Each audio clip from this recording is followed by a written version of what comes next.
Namaste and welcome to PILUPUTV. I am Vaidehi Pulavarthy and I'll be your host today.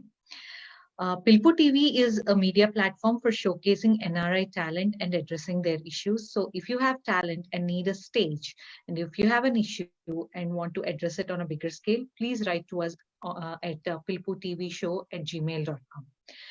Today on our show, we have Santosh Reddy Garu from Somireddy Law Group. They have their offices in Virginia and Maryland.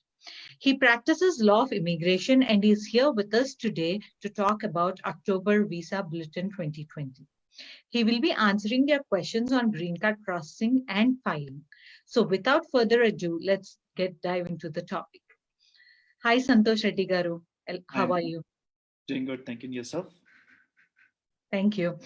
Thanks for joining us, Santosh Garu, for addressing the questions on October Visa Bulletin 2020. But before we get started with the questions, can you please tell us a little about yourself and Somireddy Law Group? Sure. So my name is Santosh Reddy Somireddy. I'm the founder of Somireddy Law Group. We are a full-service law firm with offices in Virginia, Maryland, and India. Primary area of practice includes immigration, litigation, corporate. We do practice other areas of law, but these three are like main pillars. Okay. So I know today's topic is regarding the October 2020 Visa Bulletin. But before we get into that, I just want to make a small disclaimer. So whatever the ideas or the information that I provide during this call does not create any attorney-client privilege. So, and since I cannot review the complete case file, I don't want you to take my advice as a file advice and make any decisions based on that. So if you have any questions, just send me an email at info@somireddylaw.com and I'll be happy to help you. Okay, so we can get started. Yeah. Thanks, Santosh Garu. So let's get started by talking a little about October Visa Bulletin 2020. So what's with that? What is with all the buzz that is going on? Sure. If there is any good thing that happened in 2020, that's the October Visa Visa Bulletin. So I know a lot of people have been waiting to file for their adjustment of status for years. And we never expected that such a wonderful thing would happen in 2020, especially in October 2020 Visa Bulletin. Well, it's partially because of the proclamation order too. But so in this Visa Bulletin, everyone who has an EB2 application with the priority date of May 15, 2011 and EB3 with the priority date of Jan 1st, 2015 is eligible to apply for adjustment of status. Okay? So this can only be done by someone who is currently in the US. If they are traveling abroad, they cannot, or if they are anywhere abroad, they cannot file for adjustment of status. So those you have until the end of October to file these petitions. So if there is anyone traveling abroad, please, and who have an approved I-140 with these priority dates, I recommend that they come back to the US and then file for adjustment of status. So something like this happened in 2007, 2012, and after that, it's now like in 2020. So you should definitely take advantage of this Visa Bulletin by filing for adjustment of status. So do you have any specific questions that you want to go through during this call first? Yes, Santosh Garu. So since we posted the flyer, we got tremendous response on this. We have a lot of questions that we received to piluputvshow@gmail.com, and there are other questions, also. So what we'll do is what we have done is we categorize the questions into specific umbrellas, so we can go one after the one. And audience, please be patient with us.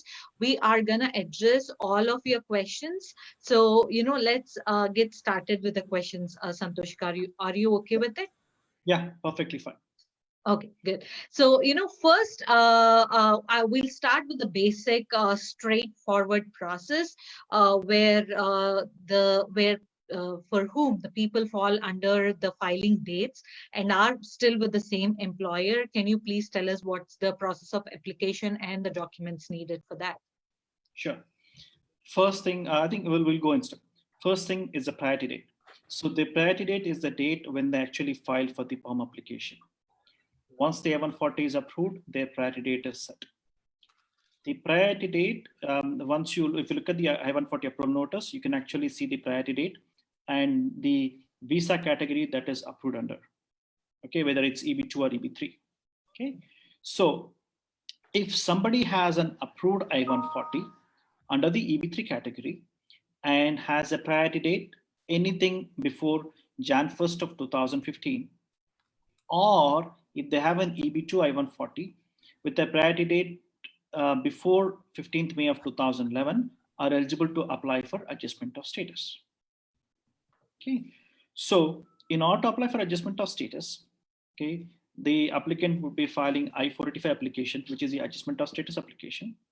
Along with that, they're also eligible to apply for employment authorization as well as advanced payroll, okay, which is EAD application for EAD, and I-131 application for advanced payroll, which will allow them to travel abroad. Okay. Apart from this, they're also required to file two other forms. One is I-485J application, which confirms that the PERM position is still available. So the employer and the employee has to sign an application, which is called I-485J, wherein the employer is stating that that PERM position is still available for the beneficiary. And the beneficiary is confirming that he intends to work in that position. So that is the main requirement for employment-based GC application. So the employer and the employee has to sign the I-485J application. Apart from that, because of the new presidential rule regarding the public law chargeability, so you're also required to submit what is called I-944 application, okay, wherein you will provide, along with that, you'll provide your credit report, your bank statements to show how many assets or liabilities that you have. So basically, USCIS wants to make sure that the person would not become a public charge liability.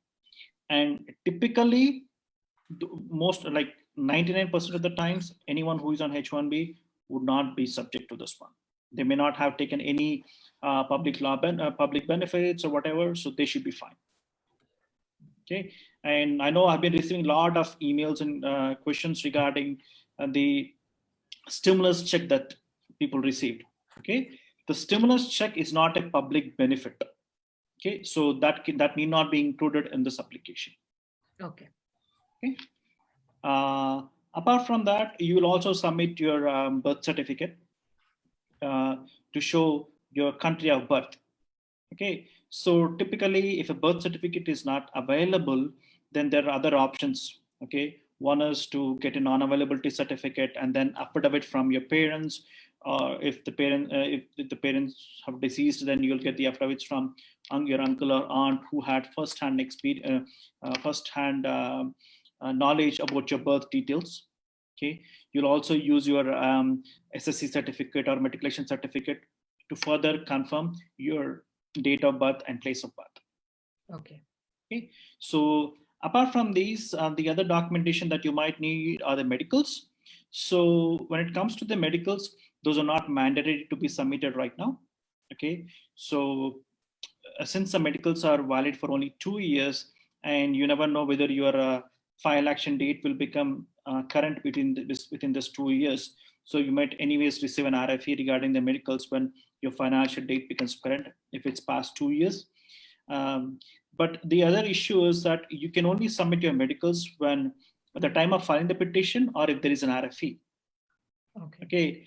So when you receive an RFE, if you're traveling abroad at that time, you cannot get the medicals outside the US. So you'll have to come back into the US and then apply for get the medicals done. So that is one challenge that you could face by for not submitting the medicals, but it's worth. Okay. The other thing is, once you file for adjustment of status, okay, I recommend that you do not travel until you receive your advance payroll. Of course, for H and L, those who are on H and L, there is an exemption wherein which allows them to travel, okay, without jeopardizing their 485 application. But I always recommend that they maintain, like they wait in the country until at least they get their re-entry permit, so advance parole. Okay, so which could probably take like five months or so from the date you file the application with your CIS. Okay, makes sense. So that's the straightforward process, Santosh Garu, that we have discussed. But all the cases are not as straightforward as it is.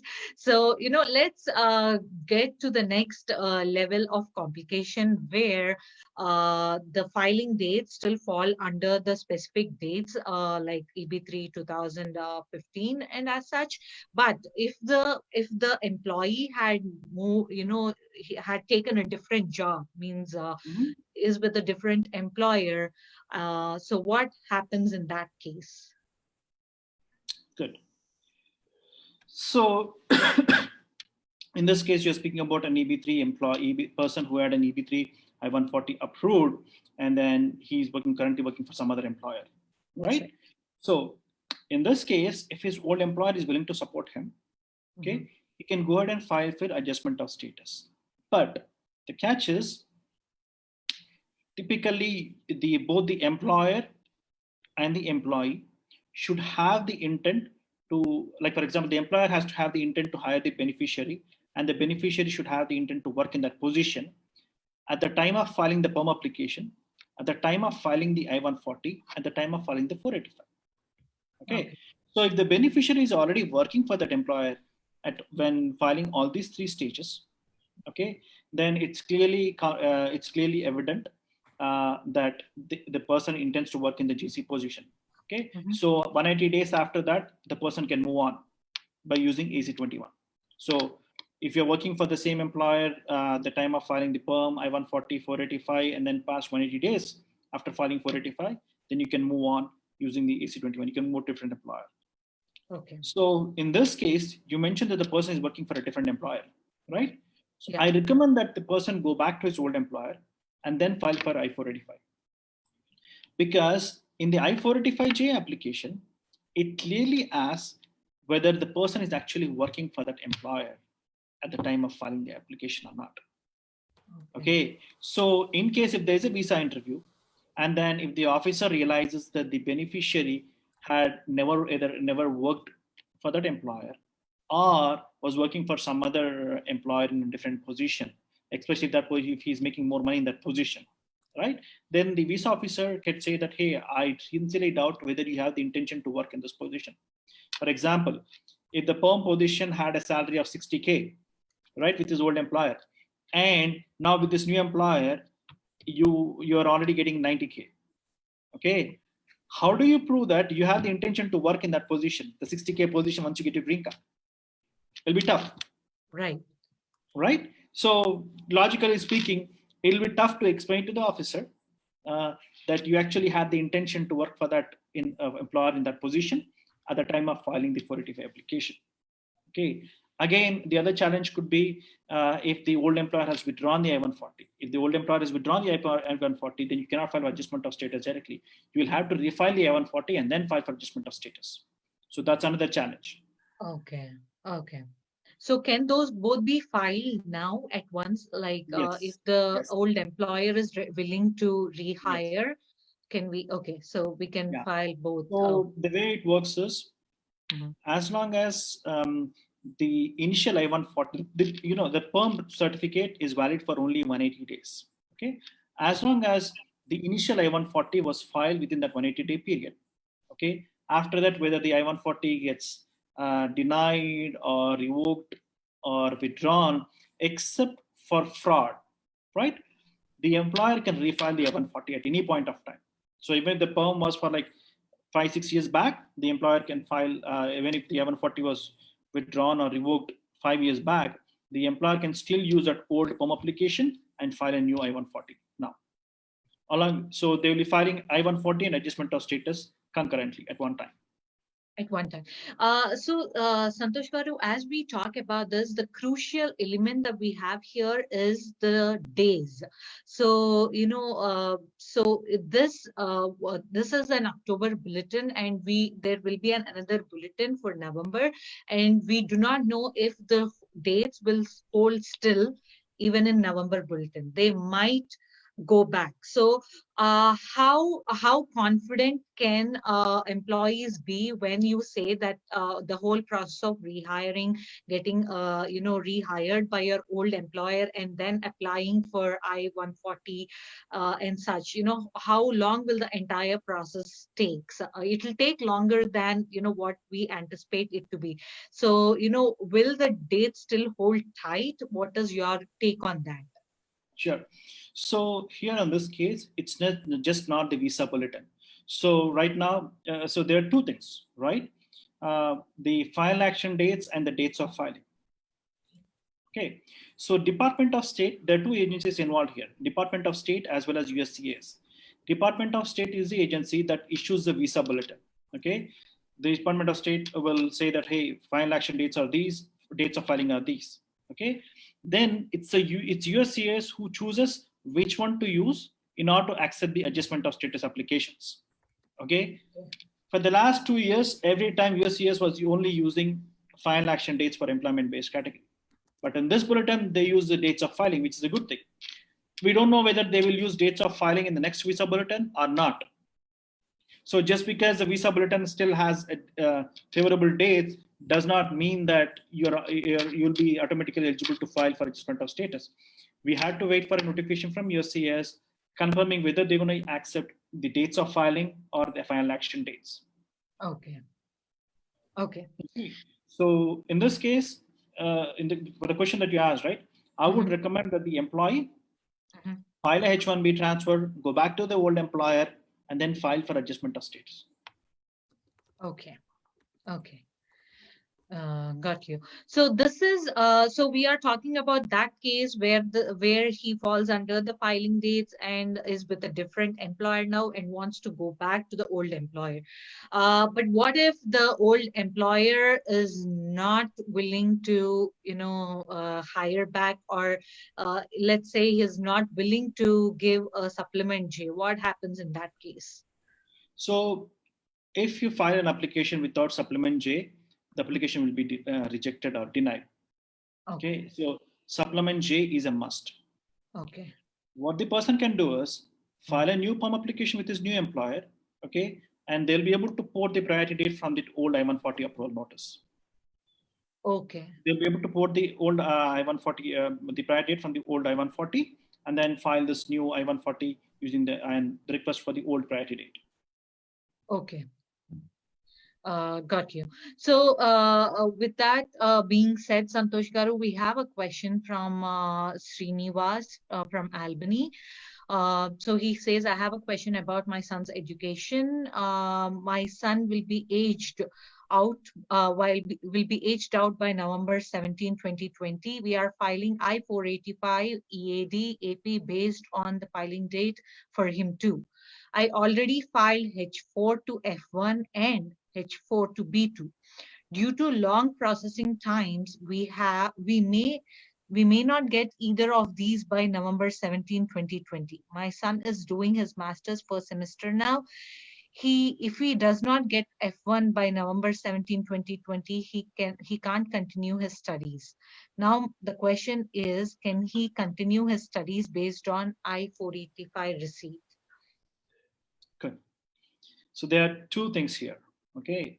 Number one, his son can continue going to school while on F1. Once you file the application, he's eligible to attend classes. There's no question about it. The only thing is he may not be eligible to get CPT or OPT. He may not be able to work on using that while the application change of status application is still pending. In this case, there is a high chance, I don't know, based on the priority date, right? There is a high chance that the child might age out, okay, by the time the final action date becomes correct. So it's not the filing date that you have to look at, when locking the age, right? It's the final action date that we have to look at. So assume that his final action date, for example, I'll take a small hypothetical. Okay, assume that the person's priority date is February 2010, right?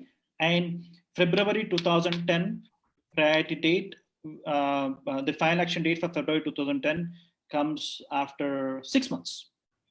Okay, so what USCIS will do is they will calculate the age of the child at that point of time when you hit the 6 month, like after 6 months from now. Okay, from that they will subtract the time for which his I-140 was pending with USCIS. Okay. Okay, if that falls within 21 years, then he's lucky, he'll get his green card.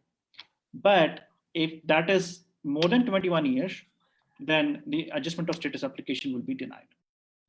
Okay, but he's eligible to file for adjustment of status now, because all it asks is the child has to be below 21 years and unmarried. As long as they meet these two requirements, they can go ahead and file for adjustment of status. Okay. He can even get EAD, advance parole and all. But ultimately, when the petition is being reviewed, like maybe 4 years, 5 years, 6 years from now, it will be denied. Okay. Once it is denied, the person will have to leave the country within 30 days. Okay. If not, he could also be put in deportation. Okay. But until then, he can use EAD, advance parole, everything. There's no issue with that. Okay. So at that point of time, he should be able to get his own status, like maybe H1 or F1, whatever. Okay. Okay. So I guess this answers all his questions. Yes, I think so too. So hopefully that answered your question. In case you have any other questions, Srinivas Garu, you can reach out to Somireddy Law Group. I can give you their email address. It is info@somireddylaw.com.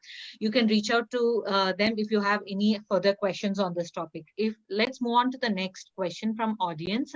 Santosh Garu, it is from Selva. My question is my priority date is June 2010 in EB2. Can I file I-485 under EB2 based on October visa bulletin, or downgrade to EB3 and file OR? Wait for November bulletin and file under EB3 if EB3 final action date is current. So, so this is my next category of question to you. This is like the most buzzed topic. So, the people who are under EB2, looks like most of the people in the current scenario are under EB2 than EB3. So all of them are considering to downgrade their application from EB2 to EB3.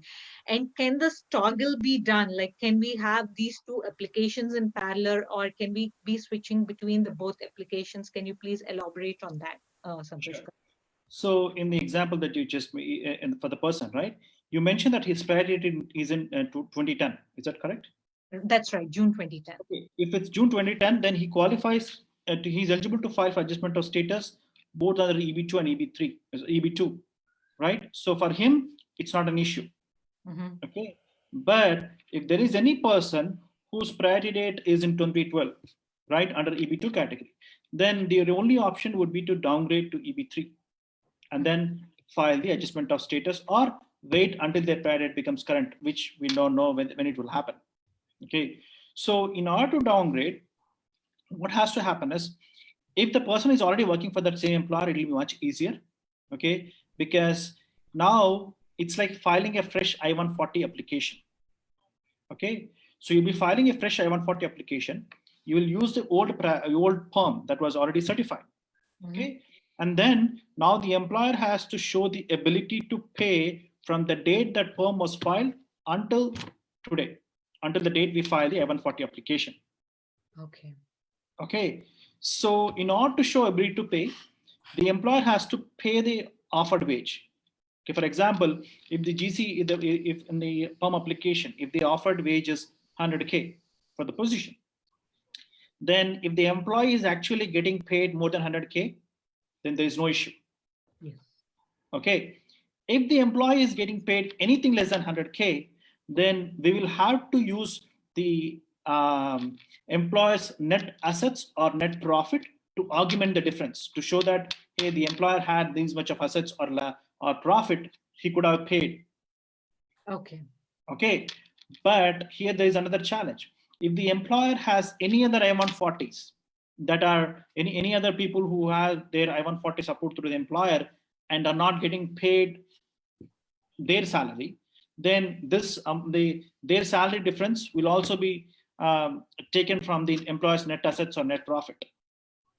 So assume that the employer has 100K in net assets, okay, and in this case the benefit employee salary is 90K. So we need, in order to get that difference of 10K, we'll use the employer's net assets, which is 100K. But if the employer already had two I-140s, okay, for which he is not paying, like for example, in both the I-140s, there is a salary difference of 60K for both, each one of them. So there is already a 120K liability, right? Okay. So in that case, it becomes a problem. But if that is not the situation, then he should be fine. Okay, as long as the employee is getting paid more than the wage that's stated in the perm application during all the time from the date you file the perm until now, there's no issue. Okay. And of course, the employer has to do at least some profit, even if it's $1 profit, that's fine. Okay, but if the employee is getting paid more than that wage, then they are fine. Okay. The issue happens if they are trying to file it from their old employer. Okay, because if it's from their old employer, then since he's not getting paid through that employer, right? Mm-hmm. So the complete pay has to be shown as net assets or net profit, which could be a problem. Yeah. Right. In this case, if he left the employer 1 year ago, then the employer has to show 100K net profit or net assets just to file his case. Okay. So who knows how many cases that the employer has. So as long as you look at the company financials are good, we should be able to do the downgrade from EB2 to EB3. Okay. So this showing of assets comes into picture only if they are filing both I-140 and I-485 together in another category, right? Yes. Whenever you file I-140, this comes into picture. Okay. So whenever an employer files an I-140, the employer has to prove that the employer has the ability to pay the beneficiary that profit wage, okay, from the date you file the perm application. So in this case, although they are filing the I-140 now, the perm was filed in 2010. So they have to show it for all these years. Okay, that makes sense. That totally makes sense. Yeah. Okay. But as long as the employee has been continuously working for that same employer and making that much wage, they should be fine. Okay. So, going back to Selva's question, my question is, can I file I-485 under EB2 based on October visa bulletin, or downgrade to EB3 and file OR, wait for November bulletin and file under EB3 if EB3 final action date is current? So that's his question. In his case, I recommend just sticking with EB2, file under EB2, because there are a lot of people porting from EB2 to EB3. Okay. And who knows which final action date will become current one, because nobody expected that the EB3 prior date would move so fast compared to EB2 for India, right? Mm-hmm. Whenever we have any POM application, all the applicants wants to file only under EB2. Whenever we say, hey, file under EB3, they'll be like, no, we want it only under EB2. Yeah. Right? But now those who filed under the EB3 category got benefited. Right. So you never know. So with this movement here from EB2 to EB3, I know we cannot say anything in terms of, the fixed numbers, because everything is a prediction here. So what is your prediction? Will the EB3 move backwards? What's your prediction? Good question. So we are assuming that there will be like almost 100K filings that are going to happen in this month. Wow. Yeah.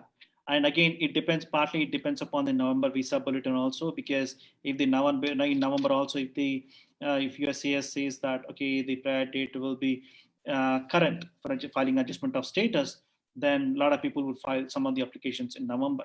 Okay. But so technically speaking, they have same number of visa numbers allocated to both EB2, EB3 category. But for those for Indians, like for those who are born in India, okay, so since a lot of people apply under EB2 category, the that is getting filled up quicker. Okay, but with that said, now since a lot of people are porting from EB2 to EB3, even this will get backlogged, right? So there's a chance that the dates will move back, but so the reason why the dates have moved so far forward so much, right? Because because of the Trump's presidential proclamation order, they have not been issuing visas for family-based applications, right? So they had transferred all those visas to employment-based category. So that's why we received so many visa numbers. Okay. And who knows how long this proclamation order will last? Yeah. Right. Especially in the current scenario with the elections. So if the proclamation order is continues, then maybe there will be a lot more numbers coming from family-based to employment-based. Right. Again, to an extent, this depends upon our presidential elections also. Yes, yes. So yeah, we cannot say anything at this moment like for with the certainty.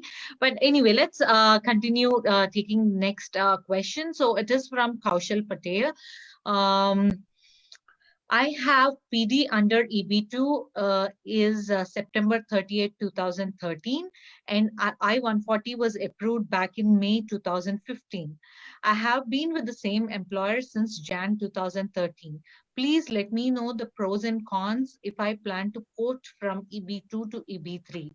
Can both files run in parallel? So that was his first question. This question had been answered. So Kaushal, you can, once the live session is done, you can go back and watch the, Santosh Garu answering this question for you. And the second question, if I port from EB2 to EB3 now, when am I eligible to apply for EAD and I-140, I-485? When I should approximate time frame will I get EAD and GC? So that's the question that everybody is having now. So if we apply today, when is the time that we will be getting our EAD? So now your prior date is current, right? So when a person's prior date becomes current, okay, they're eligible to file for adjustment of status, which is I-485 application. Mm-hmm. Okay, so they can file it concurrently with I-140 also. Okay. So any person who files for I-485 application is also eligible to file for employment authorization, which is EAD, and advanced payroll, which is advanced payroll. So these applications, the EAD and advanced payroll can be filed anytime while the 485 application from the time the 485 application is filed. For example, you can file it concurrently with 485 application or anytime thereafter. Okay. Okay. So as long as the 485 application is pending, they can always file the EAD and advanced payroll. They will receive the EAD advanced payroll approval for either 1 year or 2 years based on whether their prior date is current at that point of time. Okay. Okay. Right now, with this case load, I'm assuming that they will receive an EAD or advanced payroll within 6 months time frame. Okay. Okay. So there is another question from Kaushal, same person. So he says, once EB2 moves forward, just in case in the next few months, can I go back to EB2? Here's the thing. When you say move forward, right, you should look at the final action dates.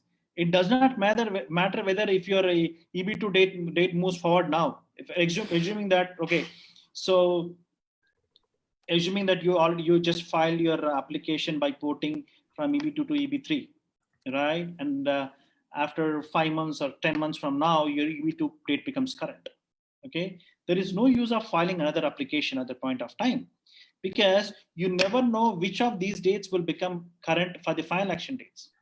Mm-hmm. Okay, as long as your I-140 is properly reviewed and everything is good, and if the final action date becomes current, that's when they issue the green card. So who knows which final action dates will move quicker? It's not just a filing date, right? We have to look at the file action date also. Yes, that's right.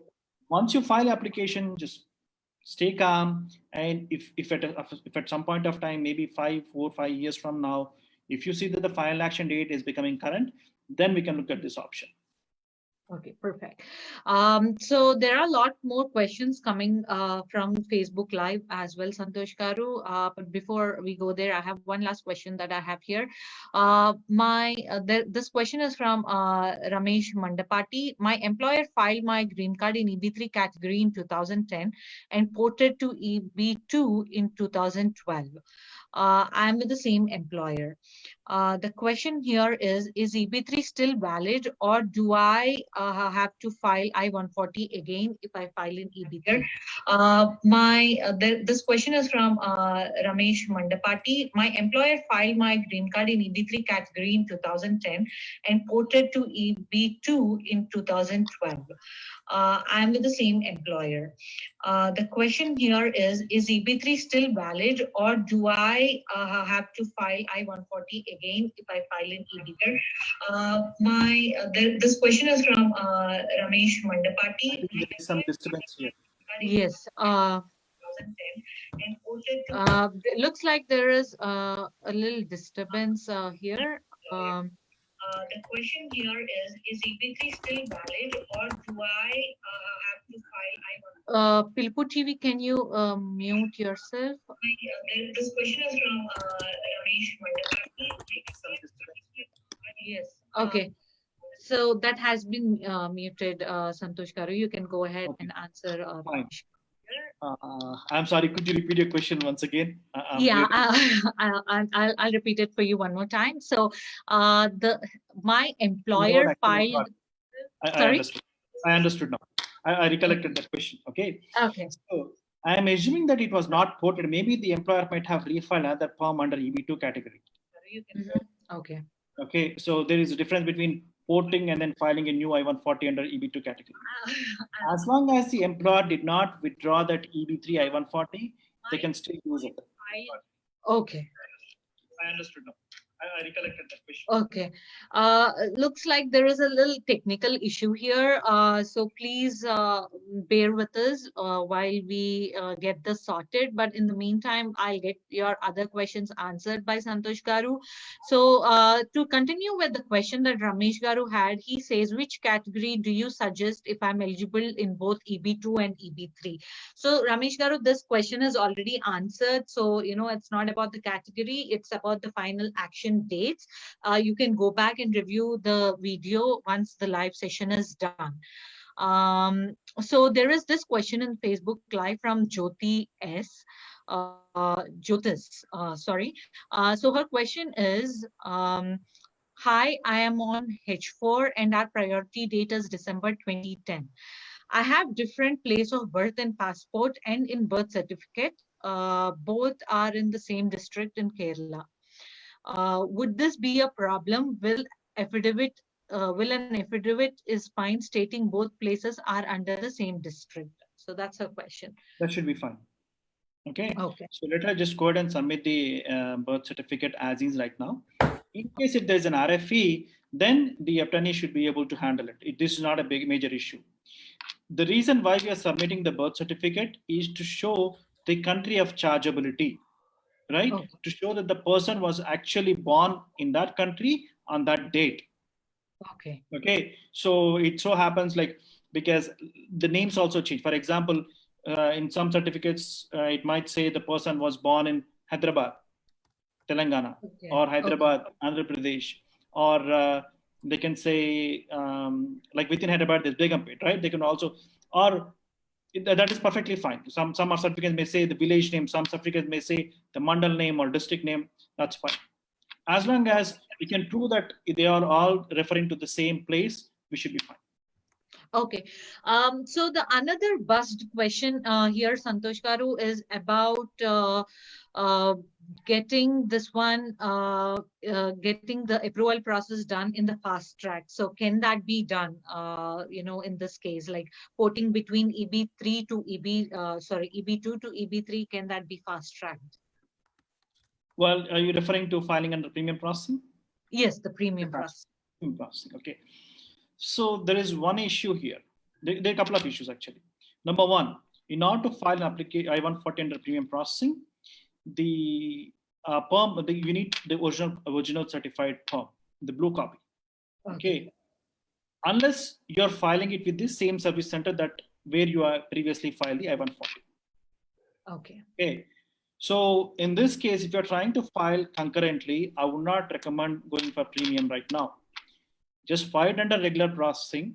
Once you receive the receipt notice, then upgrade to premium.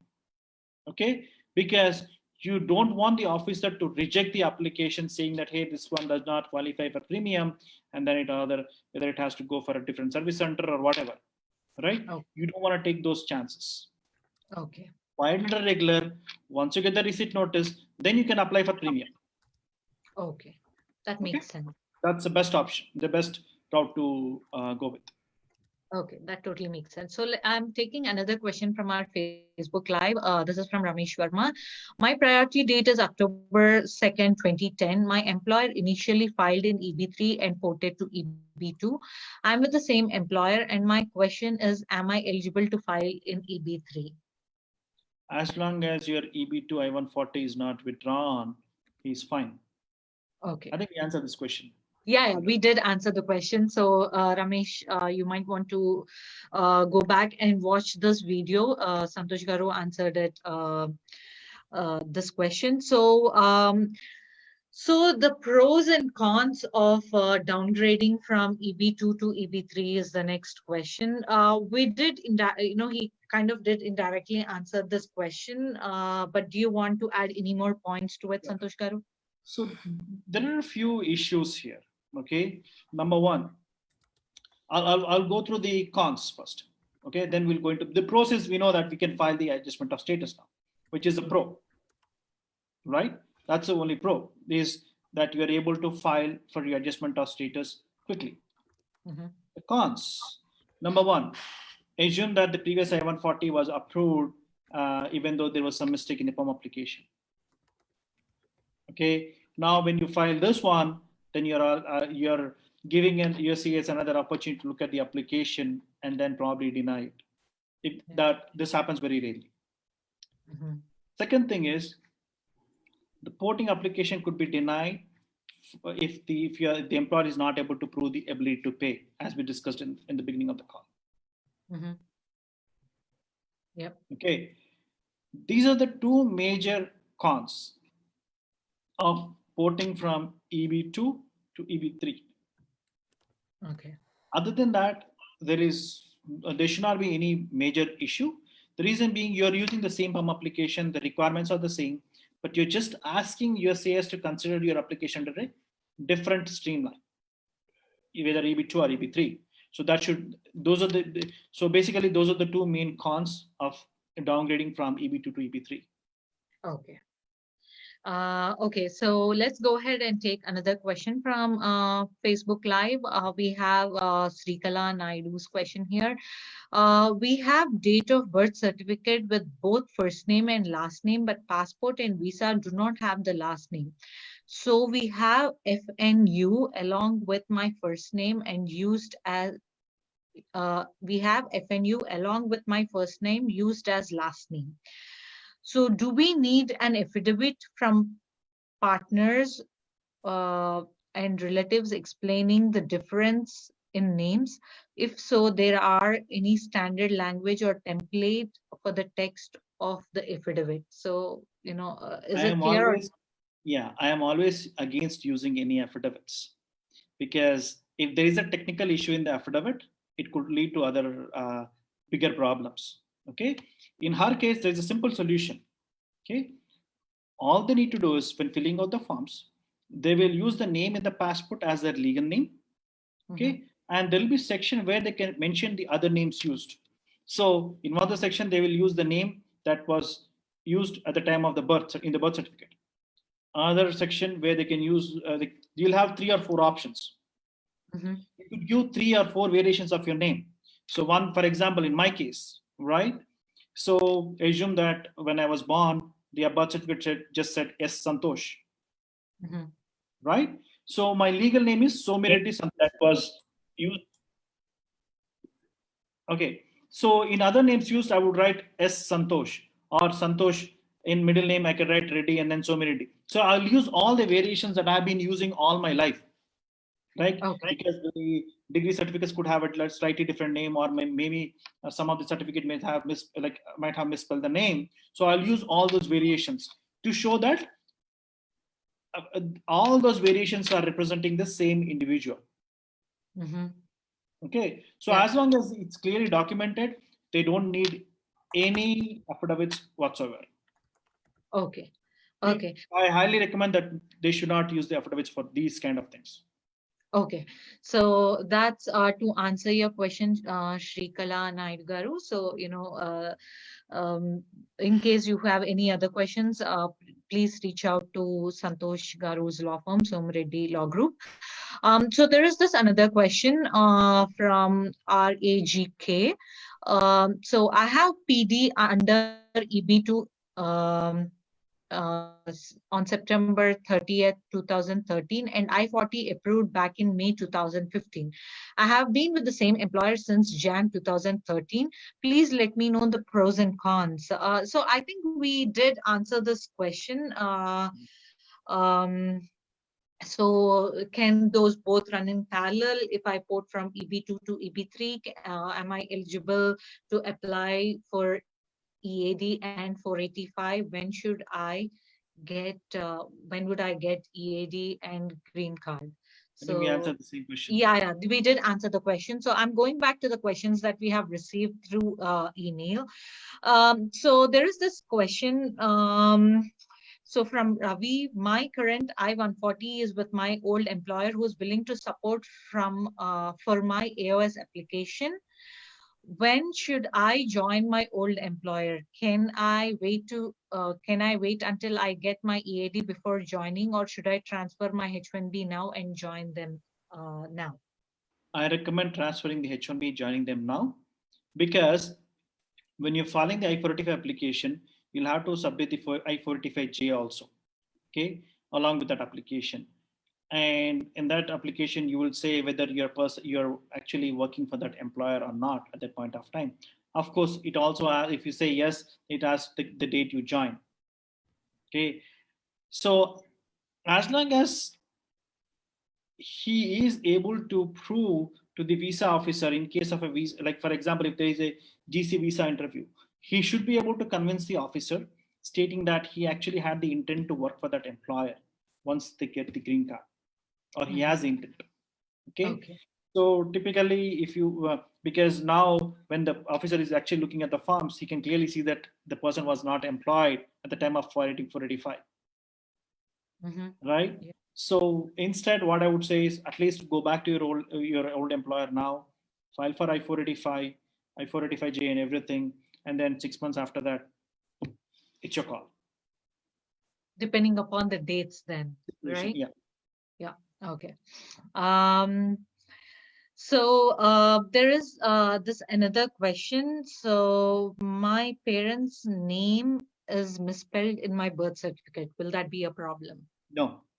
So even for the parents, right, there is a place where you can enter the other names used for the parents. Okay. So whatever is a name that was held in your birth certificate, just mention it as other names used. For the parents? Parents also. Okay. Same even with the applicant as well as the parent also. Okay. Okay. Best solution, do not use any affidavits, nothing like that. Okay. So if the name was spelled incorrectly, we are saying that it's incorrect. Maybe that was the name that he used at that point of time. So that was the other name used for them. Okay. Right? At that point of time. So we can clearly say that as other name used. So that's perfectly fine. So it's better to keep it simple and not put any affidavit to complicate the scenario. No, do not use affidavits unless it's required, because whenever you are submitting a document that is subjective, right? Okay. You're carrying a lot of risk with it. So for example, if I'm submitting a degree certificate, it's not subjective. When you have a degree, you have the degree. When I'm submitting my resume, it's subjective, right? I can change my resume at any point of time. And if USCIS says that, hey, you're this thing, there could be a lot of things that could go wrong in the resume. Like you could, they could easily misrepresent, unknowingly misrepresent some of the facts on your resume. When it comes to degree certificate, you cannot do that, right? So I always recommend using the certificates than using the affidavits wherever possible. Okay. So what happens in the case of people who do not have their birth certificate? What documentation can they submit instead of birth certificate? Yeah, anyone who is born after 1970 in India, okay, the USCIS considers them as to their birth record is registered. Okay, so if it is not registered, then you will have to get the non-availability certificate from the municipality wherever you're born, saying that they could not find any evidence of your birth details. Okay, then you will use your SSC memo. Okay. To confirm your birth details. You could also use your school bona fide certificates. Okay, you could use your matriculation certificate. You could use affidavits from your parents confirming the birth details. So they'll have to clearly mention all the details regarding the birth. Okay. Yeah, I would try to use only limited number of affidavits wherever possible, as I mentioned earlier. Okay. Yeah, but these are the documents that they can use. Okay. So to move on with the next question, there is this question where they're asking, what is a present approximate timeline for PERM approval from new employer? You're looking at, so the actual PERM process itself is taking 5 to 6 months now. Okay. But before then, you have to do the recruitment, PWDs and all. That's going to take another 4, 5. That's going to add another 5, 6 months. Okay. 5 to 6 months is what we are looking at. So the other question is, if I bear the cost of filing, what is the cost of applying I-485 for each person in the family, including the attorney fees? Good. Okay. I know our rates are we publish the same rates for everybody. So for 485 applications, for attorney fees, we're charging $1,200 per applicant, and the USCIS fees is $1,225, except for children who are below 14. Okay. For them, the USCIS fees is $750 if they're filing along with one of the parents. Okay. It's as simple as that. Okay. That answers your question here, and we have this question from Swapna Chinna. I have PD under EB2 on September 30th, 2011, and I-140. My husband have PD under EB3 is Feb 2nd, 2013. We ported the same for EB2 for my husband. As such, he has EB2 and EB3 both. As I have September 2011, should I downgrade a file, or should I downgrade and file, or should we file based on husband's EB3? Should be done one application being my husband as EB3, one application under EB2 2011 PD as me being priority. Are 2 applications allowed for filing? I understand. So do I make sense? Like, I'm just reading the questions as they come. So, do I make sense at all, or do you want me to read the question for you? No. I understand. I understand what she's trying to ask. Okay. Okay. So she's basically asking, the husband has a priority date, wife has a priority date. Okay. So they have the husband has the option of being a dependent on the wife's application, and the wife has the option of become dependent on the husband's application. Okay. So the USCIS does not restrict the number of I-485 applications that a person could file. Okay. So if they are going to spend more money and everything, then yes, as she said, she could do that. She could be the primary applicant for one application, and then her husband is a dependent. Then her husband becomes primary applicant for one application, and she becomes a dependent. But you have to be really careful here, because there is one question on the 485 application which clearly asks whether the person has filed an immigrant, has filed adjustment of status before. Okay. So here, if you're boiling both together, right? So it'll be tough to answer. So if you're filing it that way, file one petition first, wait for some time, and then file the other one. That way, the first petition, you will say that this is the only petition that you're filing. Second one, you will say that you already filed the first one. Okay. Yeah, but don't file everything, all 4 together. Then it will be confusing, and then you don't want to be presentation. Right, right.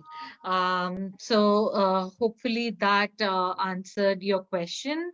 So, is there any other important information, Santosh Garu, that you want to pass on to the audience of PILUPU TV that, in this event of filing the applications? So there are two things. Okay.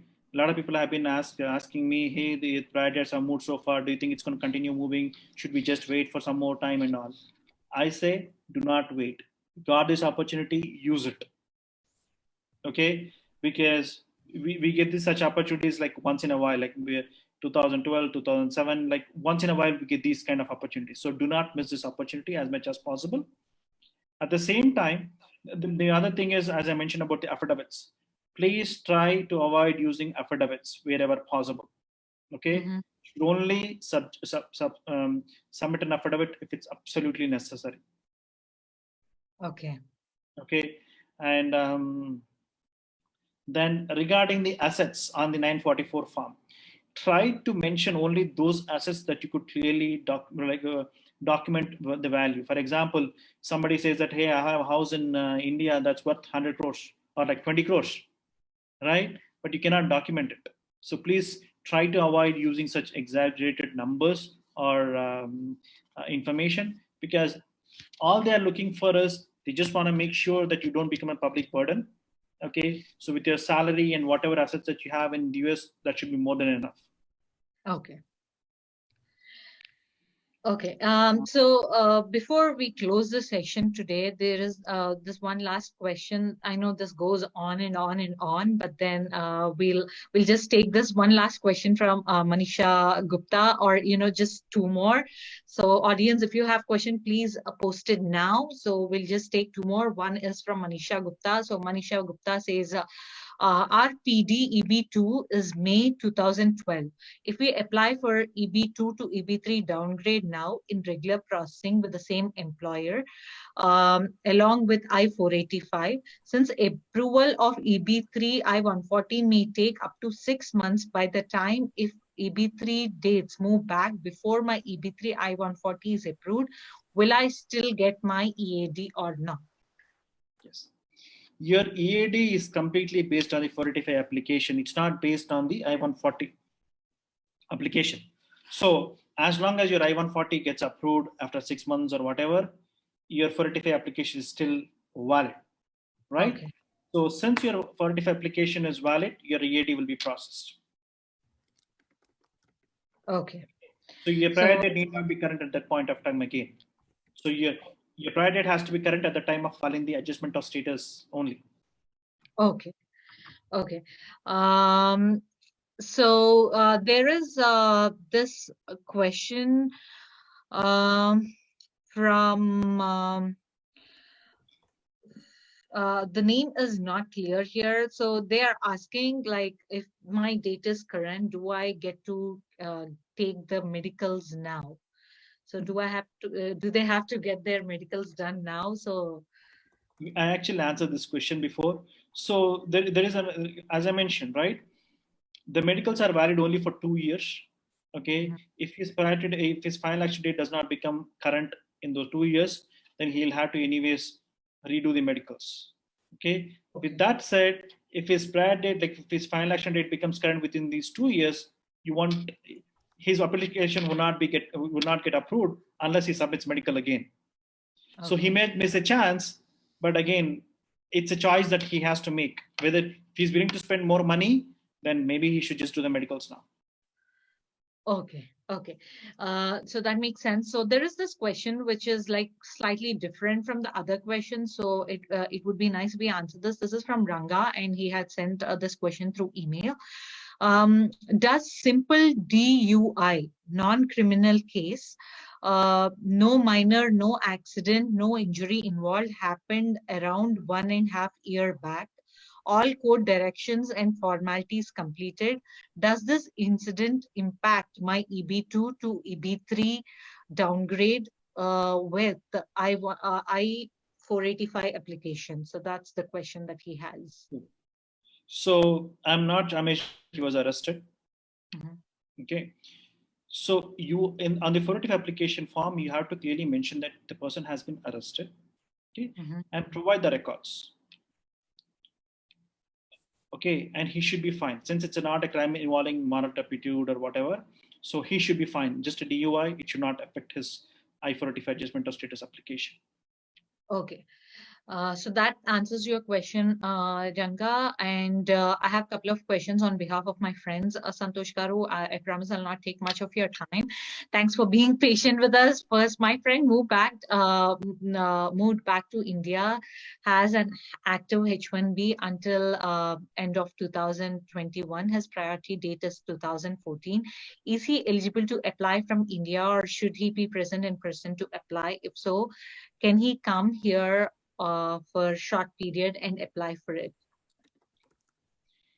The person has to be in the US in order to apply for adjustment of status. Okay. You cannot apply from India. Second thing, it also depends upon like when a person comes back into the US, if he comes on H1, there's no issue. H1 or H4, no issues, or L1, L2 also, no issues. But if he's trying to enter using his B1, B2 visa, then that's a problem. Because for B1, B2, you need to have a completely non-immigrant visa, non-immigrant intent at the time of entering into the country, right? So if a person enters the country and then immediately file for adjustment of status, then it will be a challenge because you're misrepresenting yourself at the time of entry.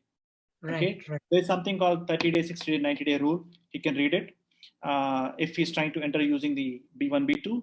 But if he's trying to enter using H1B, and then soon after he enters, he can file for adjustment of status. That's not an issue. Okay. Me and my wife applied for N400 on 6/3/2020 as Massachusetts residents since 2013. Received notice with a receipt number to Massachusetts address. We came to Fairfax, Virginia on a visit for a couple of months a week back. Is there any procedure to attend biometric and interview here in local ASC in Fairfax, Virginia? Please explain. And this question is from Surinder. Surinder, this could be a challenge, especially during the this pandemic time.